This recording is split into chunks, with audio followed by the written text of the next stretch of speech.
आगाज करते हैं अल्लाह ताला का नाम लेकर,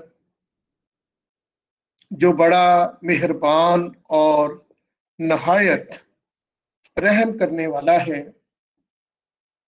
डियर स्टूडेंट्स, इस लेक्चर के पहले हिस्से में हम कोलिजन देखें और उसके बाद फिर देखेंगे कि कोलिजन फ्रीक्वेंसी, कोलिजन नंबर और मीन फ्री पाथ से क्या मुराद है।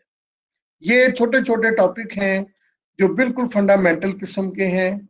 ये मैं आपको जो लेक्चर दे रहा हूँ, ये चौधरी सनाउल्लाह साहब की किताब जो इल्मी वालों ने पब्लिश की है, ये उसका पहला चैप्टर है, गैसेस वाला। ये 2-3 पेज आप वहां से फोटो कॉपी करवा सकते हैं।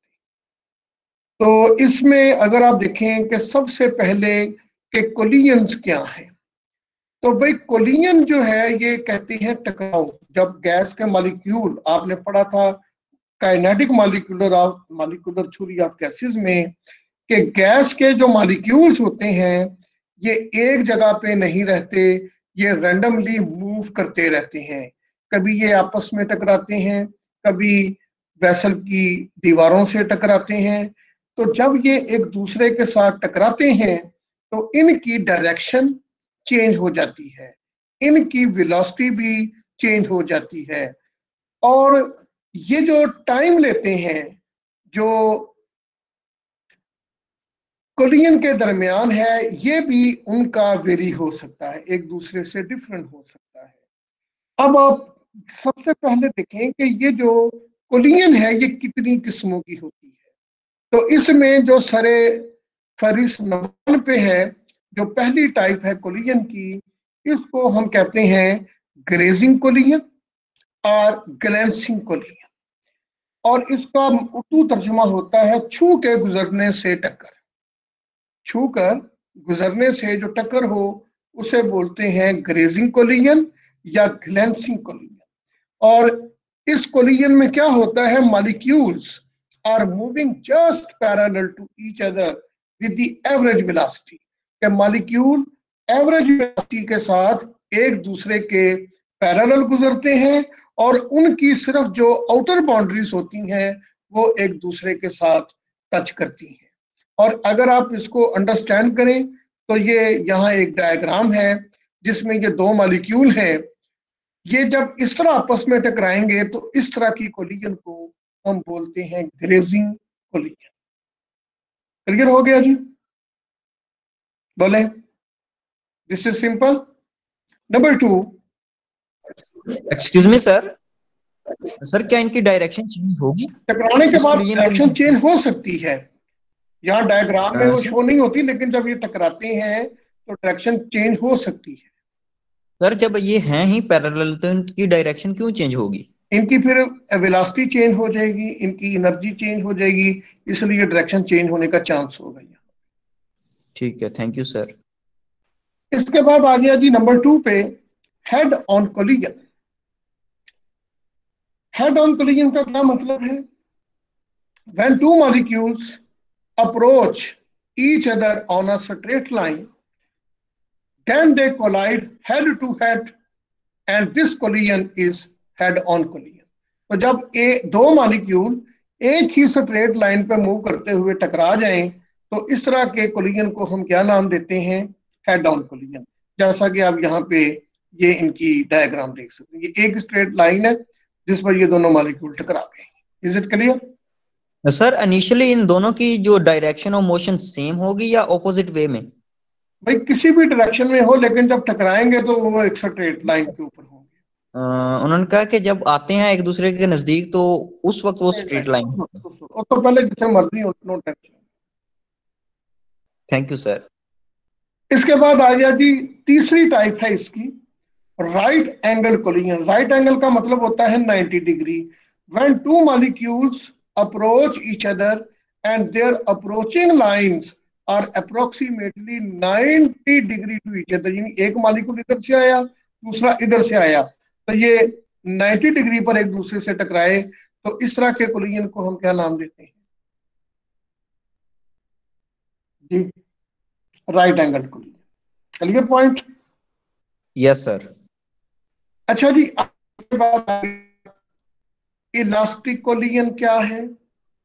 इलास्टिक कोलिजन ऐसा कोलिजन होता है जिसके अंदर ना एनर्जी गेन होती है ना एनर्जी लूज होती है।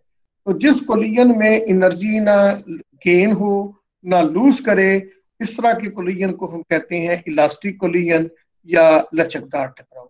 तो ये डियर स्टूडेंट्स जो अभी आपने पढ़ा है, इसको हम बोलते हैं कि ये कोलिजन ऑफ गैसियस मॉलिक्यूल की डिफरेंट टाइप्स हो सकती हैं, जैसा कि ग्रेजिंग कोलिजन या ग्लैंसिंग कोलिजन, या फिर दूसरे नंबर पे है हेड ऑन कोलिजन, और तीसरे नंबर पे है राइट एंगल कोलिजन। यहां तक क्लियर है जी?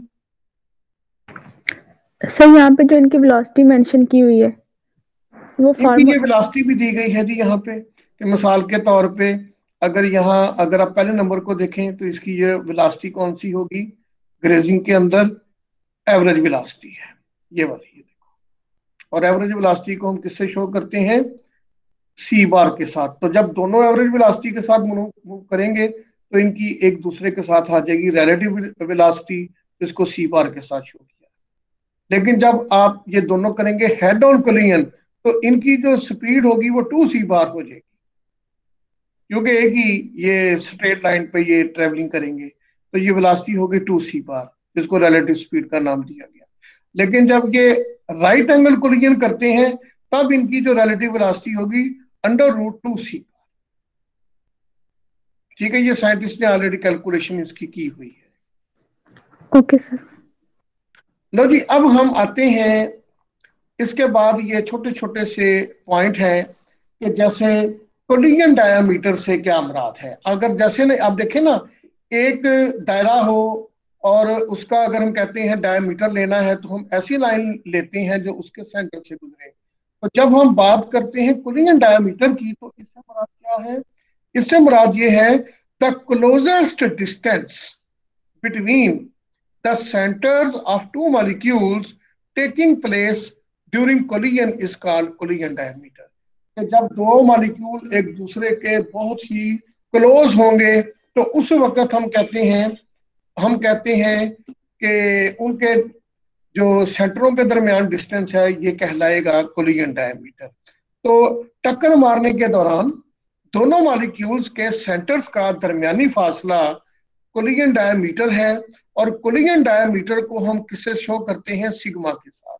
अगर आप इस डायग्राम को जरा गौर से देख लें, तो इस डायग्राम में अगर आप देखें, एक मॉलिक्यूल ए है, उसका ये सेंटर, दूसरा मॉलिक्यूल बी है, उसका सेंटर। पहले मॉलिक्यूल का रेडियस आर ए है, दूसरे मॉलिक्यूल का रेडियस आर बी है। तो अकॉर्डिंग टू कोलिजन डायमीटर ये जो सिग्मा होगा, ये किसके इक्वल होगा? Sigma will be equal to radius of the molecule A plus radius of the molecule B. तो sigma is equal to R A plus R. जी, यहां तक अगर है जी कोई क्वेश्चन तो पूछ। जी, चलूं आगे? जी सर। Yes sir. दूसरे नंबर पे टर्मिनोलॉजी है, this is called collision frequency. अच्छा, अब कोलिजन फ्रीक्वेंसी क्या है? फ्रीक्वेंसी का मतलब होता है तअद्दुद। अब देखिए कि if we follow a single molecule in 1 centimeter cube of the gas and want to observe that how many collisions are being faced by this molecule in 1 second, then it will be called frequency of that molecule। यानी इसका क्या मतलब है कि एक molecule एक CC gas में रहकर 1 सेकंड में दूसरों के साथ जितनी टकरें मार सकता है, उसको हम कोलिजन फ्रीक्वेंसी कहते हैं, और इसको रिप्रेजेंट करते हैं Z1 के साथ। ये बात क्लियर है? Yes sir. एक मॉलिक्यूल एक सीसी गैस में 1 सेकंड में दूसरे मॉलिक्यूलों के साथ जितनी कोलिजन कर सकता है, टकराव कर सकता है, उसको हम कोलिजन फ्रीक्वेंसी कहते हैं, और इसको हम किससे रिप्रेजेंट करेंगे? Z1 के साथ। अब तीसरी टर्मिनोलॉजी आ गई, mean free path. Mean free path क्या है? कि एक मॉलिक्यूल के कोई से दो टकराव या तसादम के दरमियान जो फासला होता है, वो आजाद फासला कहलाता है। अगर आप बहुत से आजाद फासले मैयर कर लें तो वो तमाम फासले बराबर नहीं होंगे, उनकी आप औसत निकाल लें, उसको हम क्या कहेंगे, लैम्डा, जिसको मीन फ्री पाथ कहते हैं। कि एक मालिक्यूल जब दूसरे से टकराएगा या बहुत सारे मालिक्यूल जब टकराएंगे, अब फिलहाल हम एक ही बात करेंगे, तो एक मालिक्यूल जो टकराता है ना एक दूसरे से, वो डिस्टेंस ज्यादा करेगा, तीसरे से टकराया तो वो फासला नहीं सेम होगा, वो कम ज्यादा होगा उससे। तो लिहाजा यहाँ पे हम ये कह सकते हैं the mean free path is average distance covered by a molecule between two successive collision. तो दो सक्सेसिव कोलिजन के दरमियान यहाँ पे जितने भी ये इस तरह के होंगे